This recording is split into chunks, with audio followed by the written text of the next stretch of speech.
Hello everyone, in this video I will guide you why you see negative stock in your resource planning report. So let us first of all go to our resource planning report. On your left hand side you will see resource planning report. Please click on this.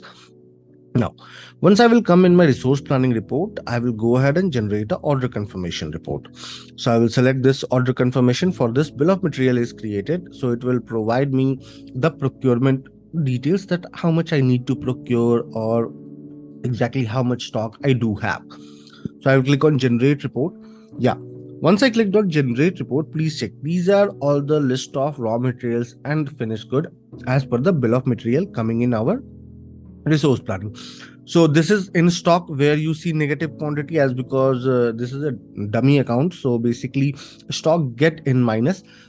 In actual profile, if you are using a negative stock restriction, stock will not go in minus. But suppose if by any chance stock is going in minus, so it will show you in the negative here. Now, coming to the next, which is pending approval quantity. Here you can see that this is in negative. Why it is so?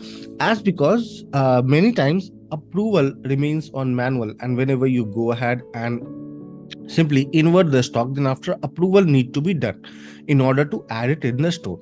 So for this 1097 item, approval have not been done and it is in pending. That is the reason it is showing in negative. Once I will go ahead and approve it and it will be added into store, then after this particular segment will not show negative quantity.